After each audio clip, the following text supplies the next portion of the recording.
प्रधानमंत्री जी ध्यान दी, हम भी चौकीदार हैं। प्रधानमंत्री ध्यान दो, हम भी चौकीदार हैं। मुख्यमंत्री ध्यान दो, हम भी चौकीदार हैं। मुख्यमंत्री जी ध्यान दो, हम भी चौकीदार हैं। प्रधानमंत्री जी ध्यान दो, हम भी चौकीदार हैं। चौकीदार रखता नमस्कार, मैं विक्रम और आप देख रहे हैं हंगामा टाइम्स न्यूज़।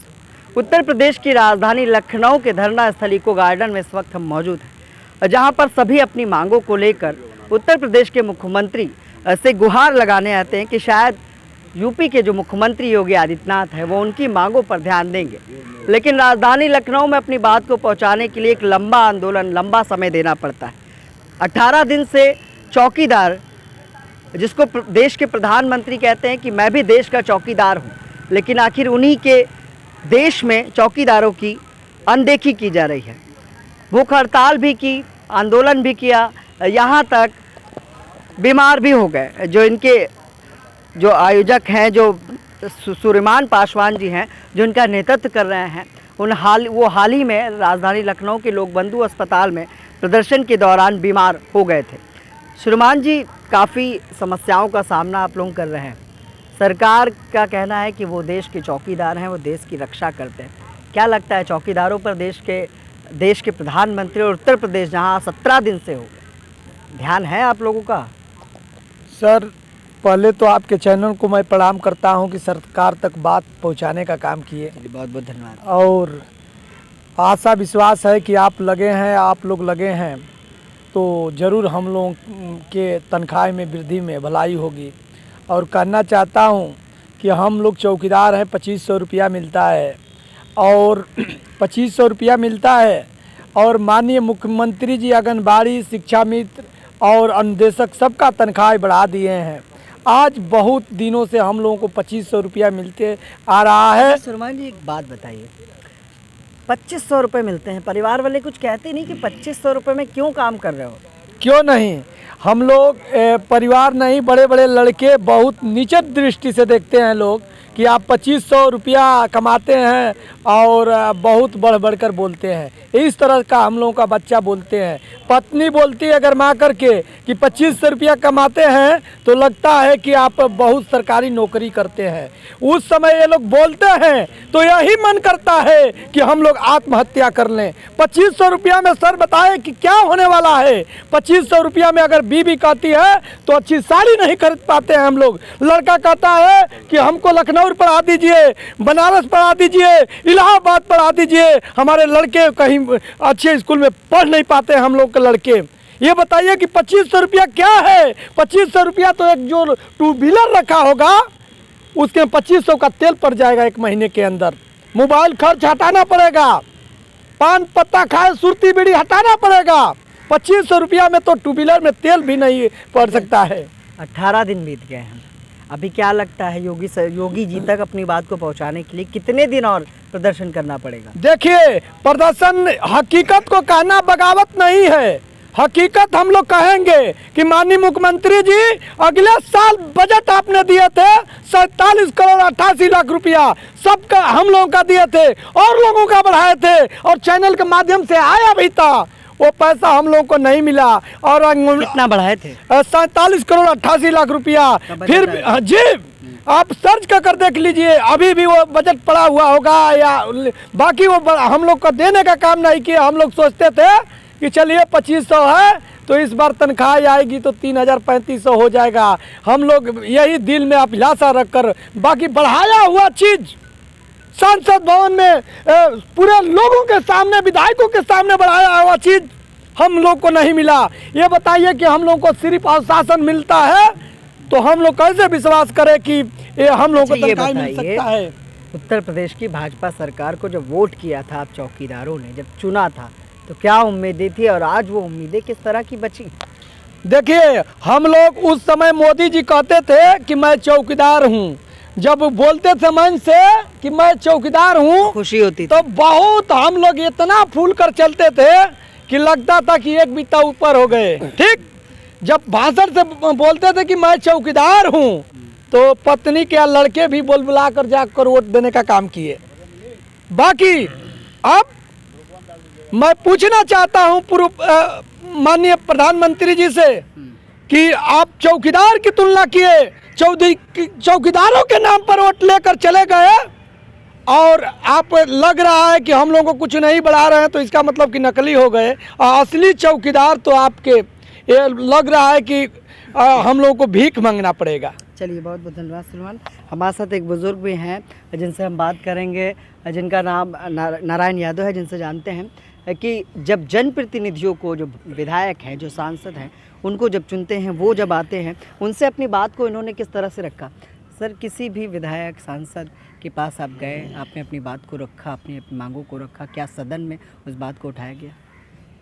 सबसे पहले तो हम आपके चैनल को तथा हमारे जो भी मीडिया चैनल के साथी हैं जी उनका मैं आभार प्रकट करता हूं और उन्हें बहुत धन्यवाद देता हूं, जी, क्योंकि उन्होंने अथक प्रयास किया और हमारी आवाज़ को सरकार तक पहुंचाने का काम किया। और आपने कहा सांसद विधायक की बात, इसके लिए तो हम आपसे, आपके चैनल के माध्यम से कहना चाहते हैं, हमने तो इतना ज्ञापन दे दिया अपनी ज़िंदगी में, शायद पेट ही भर गई होगी। आप किस जिले से हैं सर? हम बस्ती ज़िले से हैं। बस्ती के जो आपके सांसद हैं या विधायक हैं, कौन हैं? हमारे यहाँ के सांसद हरीश द्विवेदी जी हैं। विधायक? ये विधायक हैं अजय कुमार सिंह। इन दोनों के पास ज्ञापन दिया आपने? हम ज्ञापन की बात नहीं कर रहे हैं, हम आपको कहानी बता रहे हैं। पिछली बार हम लोगों ने हरीश द्विवेदी के द्वारा कार्यक्रम रखे रैया में और उन्होंने कहा आपको परमिशन की ज़रूरत नहीं है, परमिशन हम करवा देंगे, जो खर्चा होगा उसको भी दे देंगे। लेकिन उन्होंने परमिशन नहीं लिया। हमारा कार्यक्रम इतना बड़ा हो गया, पूरे प्रदेश से लोग आने लगे। प्रशासन, विनोद कुमार यादव वहाँ के थाना अध्यक्ष थे, हम लोगों के बीच में पहुँचे। उन्होंने कहा कि आप हमारे कर्मचारी हैं, आप अपना झंडा बैनर हटा लीजिए, नहीं तो हम अभी तत्काल आपको पुलिस अरेस्ट कर लेगी। अच्छा। और हम लोग बहुत दौड़े, लेकिन हरीश द्विवेदी जी हमारा जो दशा किए हैं वह जिंदगी में नहीं भूलेगा। सदन में भी आपकी बातों को एक भी बार नहीं उठाया? सदन में की बात कहें, वो अपने आवाज़, अपने दरवाजे पर हम लोग गए हैं, उनके नहीं मिले। मिलेंगे क्या? मिलेंगे तो कहे सुनबे नहीं करेंगे हमारी सबकी बात। हम तो, लेकिन जब बीजेपी सरकार को आपने चुना, क्योंकि विधायक ही मुख्यमंत्री बनाने का काम करता है, वोट दिया, किस विश्वास पे दिया था? आज वो विश्वास कितना बचा हुआ है? हमारे पास इस समय जो आशाएं हम लेकर मतदान किए थे भारतीय जनता पार्टी सरकार को, और हम लोग 100% पे किए थे कि नरेंद्र मोदी जी जब हमारे प्रधानमंत्री बनेंगे, उन्होंने चौकीदार का रूप प्रकाशित किया। हमें पूरी आशा हुई कि अब कम से कम चौकीदारों का 20,000 हो जाएगा। लेकिन समय बीतते गए, प्रधानमंत्री जी अपनी नज़र नहीं उठाई, हम उसी नाली के कीड़े रह गए। लेकिन प्रधानमंत्री हो गए।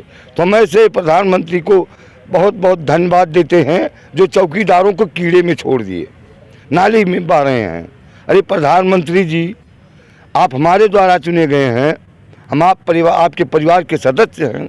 आपको सोचना चाहिए था कि जो हम चौकीदार नकली बन के चुनाव जीते, असली चौकीदार हमारा नाली में पड़ा हुआ है, कम से कम उसको हम नाली से ज़मीन पे लाते तो हमारा यह अधिकारी या कर्मचारी अगले चुनाव में हमको मतदान करता और फिर हम प्रधानमंत्री बनते। चलिए, बहुत बहुत धन्यवाद। तो यहाँ पर तमाम चौकीदार हैं जो राजधानी लखनऊ में पिछले 18 दिनों से धरने पर बैठे हुए। इनका कहना है कि इनके वेतन की वृद्धि की जाए। इसके लिए एक मोटा बजट भी सदन में पास किया गया, लेकिन वो बजट आखिर कहाँ गया किसी को भी पता नहीं चला। चौकीदारों ने कहा कि प्रधानमंत्री ने हमारे नाम पर वोट तो बटोरा, लेकिन आज हमें कीड़े मकोड़ों की तरह छोड़ दिया। लगातार प्रधानमंत्री और उत्तर प्रदेश के मुख्यमंत्री से सभी चौकीदार गुहार लगा रहे हैं कि इनके वेतन की वृद्धि की जाए, क्योंकि किस तरह से ये यातनाओं को झेलते हैं। शुरमान जिसने हमें बताया। आखिरी सवाल करते हैं, विधायक हैं या सांसद हैं जी, उन्हें जब चुना था तो क्या अपनी बात को रखी थी आपने कि ये हमारी समस्या है? हमारे यहाँ सांसद विधायक से वही बस्ती जिला से, हम भी बस्ती से जिलाध्यक्ष यादव बता रहे हैं, वहीं पर हमारा भी वही चीज़ है। हम लोग जब प्रधानमंत्री जी बोले कि हम चौकीदार हैं, तो हम लोग तो बहुत खुशी हुआ कि चलिए कम से कम अपने आप को चौकीदार बन रहे हैं तो हम लोग का कल्याण हो जाएगा। लेकिन तो उसके बाद कुछ ध्यान नहीं दिए, कोई कल्याण हुआ कुछ कल्याण नहीं हुआ। लेकिन बहुत खुशी हुई कि जब बोले कि मैं चौकीदार, हम लोग बहुत खुशी हुए कि चलिए अपने आप चौकीदार, हम लोग तो चौकीदार हैं आज ही। आज कितनी खुशी है? आज तो खुशी नहीं है, दुख है, क्योंकि वेतन कुछ नहीं बढ़ा है, खाली चौकीदार कह के जो है चौकीदार कहने में शर्म आता है। हाँ शर्म उठाता है हम लोग को। अब क्या बताएं आपसे, कहीं कहने में शर्म लगता है कि हम 2500 घर परिवार छोड़कर धरने पर बैठे हो 18 दिनों से, घर वाले पूछते नहीं है वहाँ कैसे रह रहे हो? पूछते हैं कितना स्थिति गड़बड़ है घर पे, क्या बताएं, किसी से कहने से कोई मतलब तो निकलेगा नहीं। अब माननीय मुख्यमंत्री से हम लोग यहाँ आशा लगा के बैठे हैं कि वेतन में वृद्धि कर दें, हम लोग यही उम्मीद है इनसे। जवाब आया 18 दिन जवाब में? नहीं, हम लोग गए थे माननीय सरकार की मुख्यमंत्री के यहाँ तरफ गए थे तो मिले नहीं, गुजरात गए थे, और उसके बाद यहाँ ब्रजेश पाठक के पास गए तो वो आश्वासन दिए कि आप लोग का वेतन बढ़ा दिया जाएगा, घबराइए मत। कहाँ से हैं आप सर? मैं मोहम्मद मंसूर, जिला सहारनपुर से हूँ, थाना मेरा आपके नपुर। सांसद या विधायक कौन है? प्रदीप है। सांसद हैं? जी हाँ, प्रदीप है। तो उनसे कभी इस बात को रखा कि सदन में हमारी इस बात को उठाया जाए? देखो जी, मैं झूठ नहीं बोलने का, साफ बात, मैं नहीं गया, उनके पास नहीं गया। बाकी जब प्रधानमंत्री जी का जो वोट की बात आई, वोट दिया, आपने वो जहाँ वोट दिया कि जब प्रधानमंत्री जी कहे थे कि मैं भी चौकीदार हूँ, हमने कहा भाई ये तो बहुत अच्छी बात। देश में कितने लमसम चौकीदार होंगे? 70,000 70,000 चौकीदार ठीक हैं। है भाई साहब। तो प्रदेश में बताया जा रहा है कि 70,000 चौकीदार और उनके परिवारों का जो समर्थन रहा, जो वोट रहा, वो मिला, लेकिन उसका फ़ायदा इन चौकीदारों को नहीं मिल पाया। कहाँ से हैं सर आप? बस्ती से। बस्ती से आप भी? क्या कहना चाहेंगे? हम लोगों की जो मुख्य मांगे हैं, हम लोग यही चाहते हैं कि मुख्यमंत्री जी हम लोगों की समस्त सिर्फ एक ही मांगों को मांगे पूरा हैं? एक ही पूरा मांगे कर हैं? दें, कितनी या तो मांगे हैं? चतुर्थ श्रेणी का दर्जा प्राप्त कर दें हम लोगों को। हाँ। अगर वो ना कर सकें इस वक्त, तो हम लोगों का मानदेय में वृद्धि कर दें, जिससे हम लोगों का गुजर बसर हो सके, हमारे बाल बच्चे जो है पढ़ लिख सकें और अच्छी शिक्षा उनको दी जा सके। यही हम लोगों की उनसे कामना है। चलिए ठीक। तो ये सभी चौकीदार थे, प्रदर्शन कर रहे हैं, पिछले 18 दिनों से राजधानी लखनऊ में हैं। ये खुश भी हैं, ये नाखुश भी हैं, ये दुखी भी हैं, ये अपने परिवार से दूर भी हैं। उत्तर प्रदेश के मुख्यमंत्री से मिलने का हर जतन किया, लेकिन मुलाकात नहीं हुई। प्रधानमंत्री से भी ये गुहार लगा रहे हैं और एक चेतावनी भी दे रहे हैं कि हमारे नाम पर वोट लिया तो आखिर हमारा ध्यान क्यों नहीं।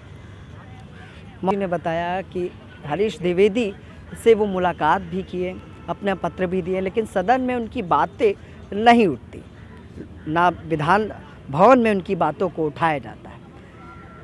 उत्तर प्रदेश की सरकार, योगी सरकार के पास अपनी बात को पहुंचाने के लिए इस धरना स्थल से एक लंबा समय लगता है, लेकिन देखने की बात है कि क्या मौजूदा सरकार आने वाले लोकसभा चुनाव से पहले इन चौकीदारों के मानदेय में वृद्धि कर पाएगी। सहयोगी भरत के साथ मैं विक्रम, लखनऊ से।